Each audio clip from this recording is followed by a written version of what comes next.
Hi, my name is Kevin Taylor. So today I'm going to tell the whole Ghana, in fact, I'm going to tell the whole world who Kevin Taylor is. This is With All Due Respect.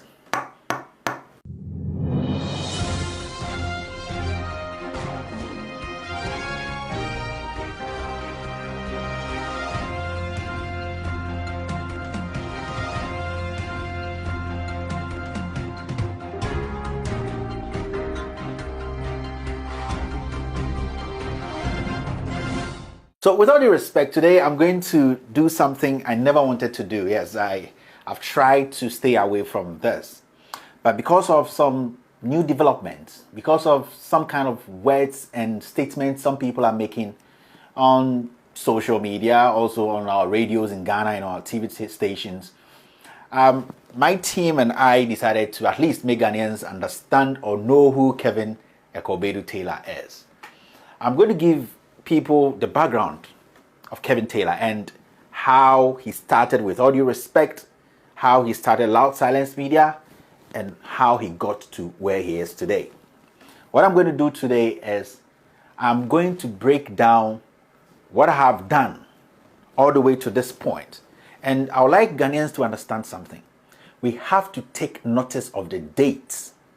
Yes, the dates are very, very important because it's going to tell people, it's going to explain to Ghanaians that whatever I'm doing here isn't motivated by anybody. Or whatever I'm doing here isn't because someone paid me a dime. It is because I have the passion to do this and because I want to speak truth to power. Very, very important. Because I want to speak truth to power to save my people. Today, I'm going to show people the other side of Kevin Taylor they don't know. In fact, I'm going to do this. Okay, let's do this.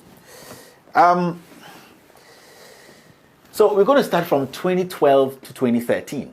I didn't want to go back because during Atta Mills era, I don't want to go too far. Let's start from 2012 and 2013. From 2012 and 2013, Kevin Taylor, a young journalist, I did a lot of documentaries. And you have to understand that 2012 to 2013, the president then was John Dramani Mahama. The party in government then was the NDC. And the reason why I'm stating this is because I want Ghanaians to understand that when you hear things on social media, things that people say on radio and on their blogs, you have to look at it. Look at the statement. Look at it very well. Analyze it before you consume it. So in 2012, this was the first story I did in 2012, the Malcolm disaster. Yes. I was there. I covered that story. The reason why I covered that story was because I realized that the government then, which was led by John Dramani Mahama, wasn't doing its job. The reason was the buildings which were all being sprangled or being built around Accra and its environs and in Kumasi and all that, they did not go through the best quality, the quality checks, the architects, the people who were supposed to make sure all these buildings went through the right checks. They did not go through. So I decided to tell the story. I followed the story. I ran over. I almost got knocked down by a car. But I was doing my job as a young journalist. These are some of the pictures, and as you can see, if I can even show a video. Yes, these are my own footage. I was there in 2012. And who was president then? Was I being paid by John Mahama to do this? I just want to make some people understand some few things, that the things we do, we can't be motivated by money. We do it because we love Ghana. The same 2012, 2013, I did a story at Wager, which I named When It Rains. At Wager, people were being consumed by water. Anytime it rained, people were being kicked out of their rooms. Their properties were destroyed. The Kwame Sefa kinds, the Kweku Bakus, the whatever, they were all sitting in air-conditioned offices and studios making noise. We were on the ground. I was on the ground. I covered the people. I told the story of the people to the government. The government then, which was the NDC government, that you have failed the people then and that you have to come and rescue them. The people at Wager are dying because anytime it rained, they looked like refugees. You can look at it. Yeah, I have videos and you could see. So he'll talk to us about what he goes through and the kind of things that happens to Mr. Eric. Yeah, that is me. I went down there. It was raining with my cameraman. No, that time, I had only one camera person I'm not going to mention. We went in there, we talked to the people. That was 2012. I wasn't being paid $20,000 then, right? Because my party, the NPP, were happy I was putting stories like this out to make the government unpopular. The same 2012, 2013, I went all the way to Obuasi to do a story on the effects of galamsey. Yes, that's the story. You know, I went down. I met the people. I talked to the young men and women. I talked to kids who left school because of galamsey. I talked to people. I talked to these young men and women who thought that the government could do more for them to do galamsey in the right way. I was there myself. These stories made the government very unpopular. 2013, he made the government very, very unpopular. And I did it. And that time, the MPP was so happy with it. And you see, these things I'm talking about, they are public document. Go on YouTube, click it, you see it. I'm not keeping this in my room. They are there for the people to see. We have done stories. And yeah, you can see that. We have done stories. And I did this when the NDC was in power. But nobody came out to say that John Mahama was paying Kevin Taylor $20,000. This person was paying Kevin Taylor $30,000. You get some hungry bloggers. They sit in their cars, in their marketplaces, and they want to do things, put your name on it, and go and put it on YouTube and make some pennies. So they want to destroy people. Somebody like Ernesto Wusu-Bempah, a rapist like this, go. John Mahama is paying. Where from Kevin Taylor? Where did he come? When the NDC was in power, where was he? I want to prove to people that when the NDC was in power, we made sure the NDC was unpopular. And that was John Mahama in power. Yes, the same 2012, 2013. I did a story in Takoradi oil discovery. When the oil was discovered in Takoradi, people were not looking at the other side. No, I need to tell you this. When I did the story with another journalist, that person used to be at Multimedia, we were attacked by armed robbers. I got a gash here, yeah, with guns. The cops came to fight them away. Yes.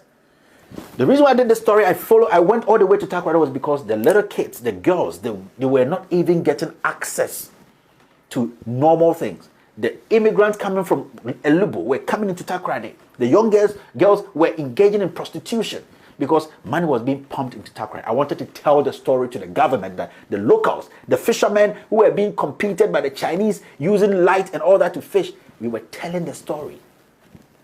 I was there.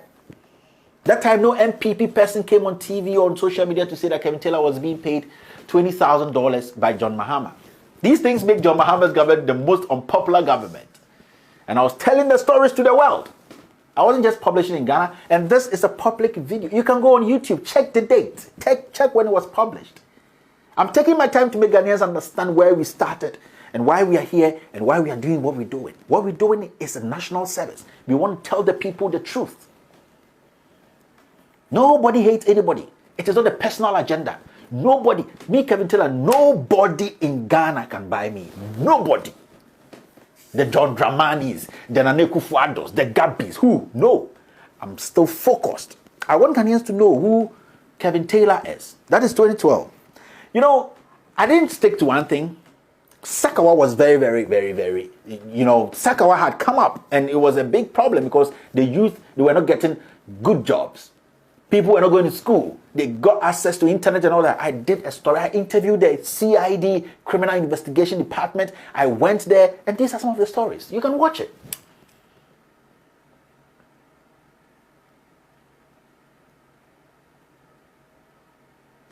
Yeah. This 2012, 2013. Who was president then? Which government was in power? Which party was in power? It was the NDC. That time, nobody came out to say, Kevin Taylor, you are being paid by NDC to do this.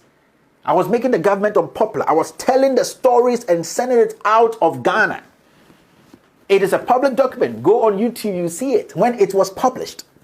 My fellow Ghanaians, let us focus. Let's not make any individual, some group of people who are hungry, some hungry bloggers. When I talk about Kevin Taylor, he's taking money, Mahama is paying him, or some politician is paying him, I'll get a little penny from YouTube and I'll survive. So you take that story. No. I have decided to tell you this. I didn't even want to say this to the world because the kind of work we do, we don't need to brag about it. You need to let the people find the work and they will appreciate it.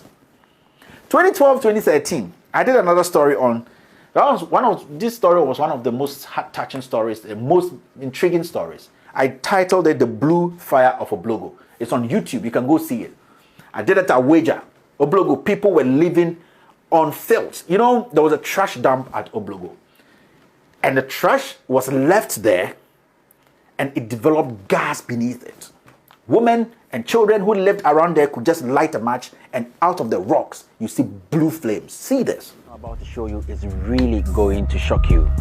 Madam Ibona Mankwa, a mother of 4, has been living with it for a year and a half now.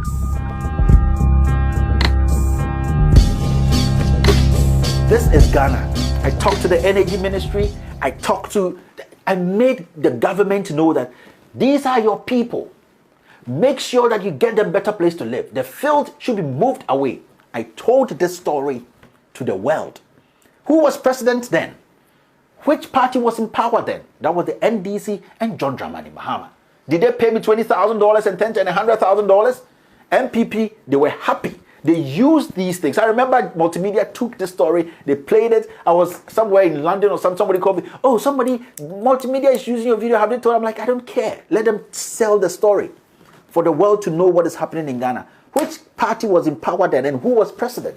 I want Ghanaians to understand something, that we've moved from this side to that. We should open our horizon. Nobody is here doing this for money. Nah! Those monies can't do me anything. Man, we have lived a good life. We have learned the job and we have done the job underground because we don't want to brag about it. This is 2012, 2013, and one of the most intriguing stories. Gas under people's buildings. Your best journalists were all sitting in the air conditions and spilling things in the morning for you to consume. Was the reality. It was me, 2012, 2013. Which government was in power then? Let's go on. I did another story. You know, I do a lot of things. No challenge too great. It was a story about a national amputee team. I realized that it was a very good team. They didn't get support from government. They won medals. Potential men and women who were smart. I did a whole documentary on them. This documentary was even picked by one foreign company in the United States. They are story hunters. And they were so shocked that no media person in Ghana had brought this to the world. These guys went to Turkey, they won the World Cup. I covered these people. Which government was in power? Which party was in power? Who was the president then? I made the government know that these are the people you need to be looking after. They are the people who voted for you. The government looked unpopular. John Dramani Mahama was the president. Was he paying me $10,000, $20,000? That NPP, my own party, we were happy. Kevin Taylor was doing a yeoman's job then. He was the Adam. Today, they don't even know the names to call me. I'm building something. And this is basically for the youth. If you want to do something, forget about the things they will say about you, the lies they will cook. Forget about it. 2012, 2013, that was the NDC was in power. I did a story on hearing the deaf. This is one of the most touching stories I did that it actually brought me back to reality. Young people, deaf and dumb, they didn't get any support from the government. They lived in rural areas, villages. They trekked there. I remember I walked like 20 miles to get there. I did the story in 2012. I told the world that the government of Ghana is failing these people. And these people are the people who are paying the taxes. And people was happy then. They clapped, they jumped. They used it as their propaganda tape.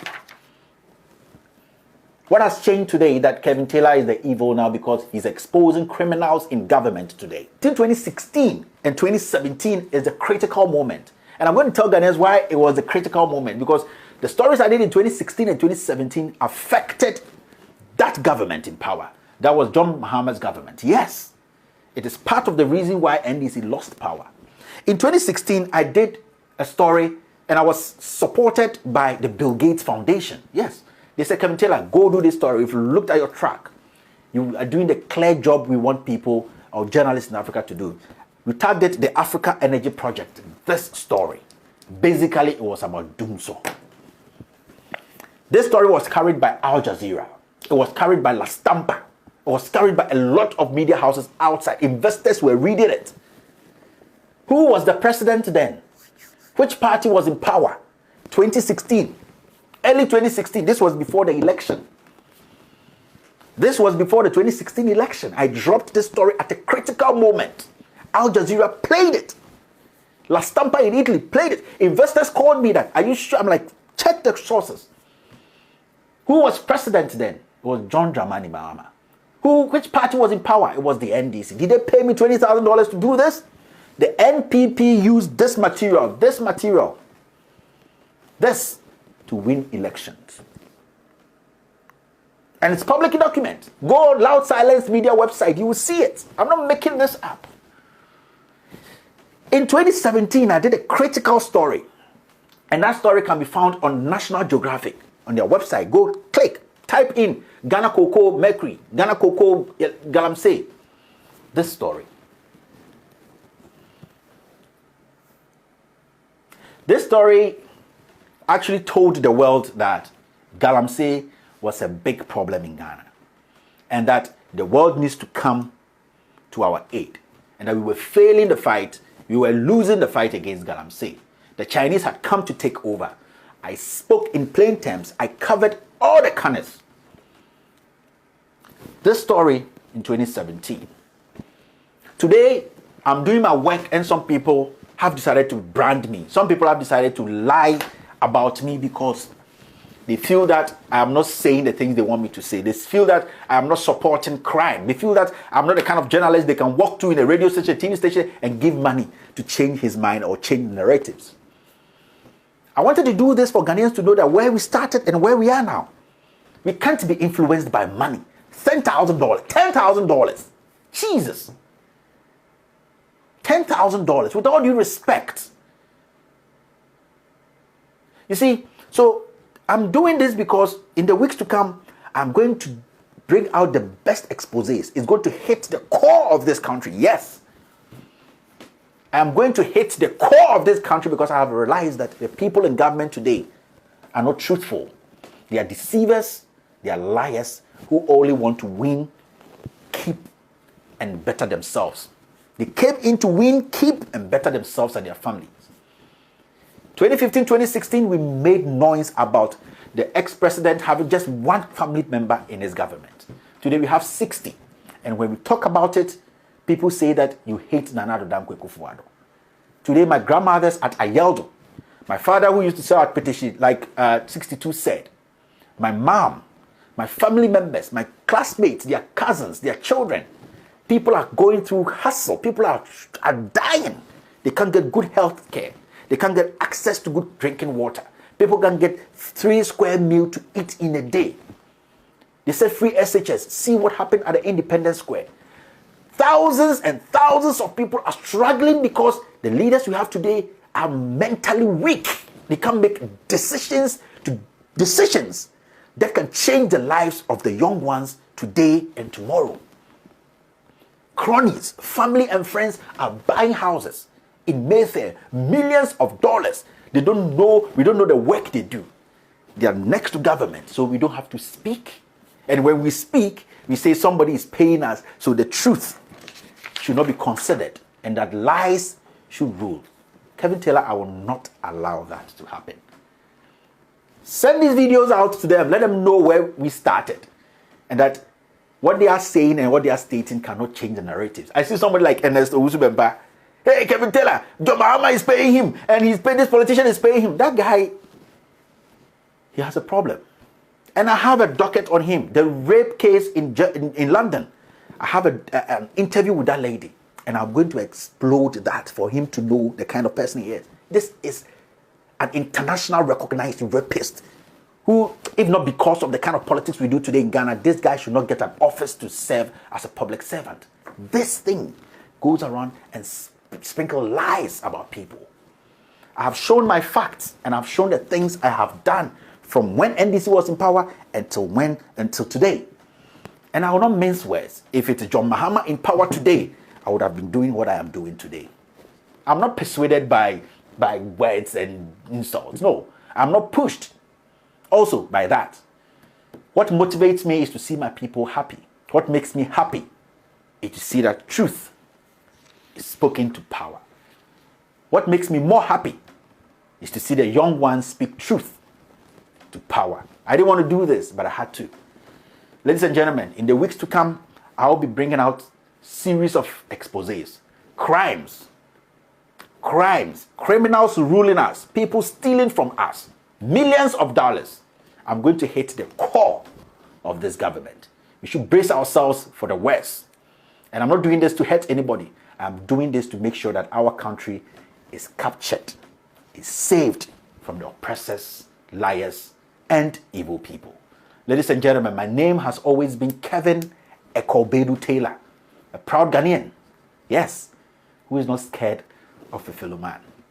My name is Kevin Taylor. Yes, it's with all due respect.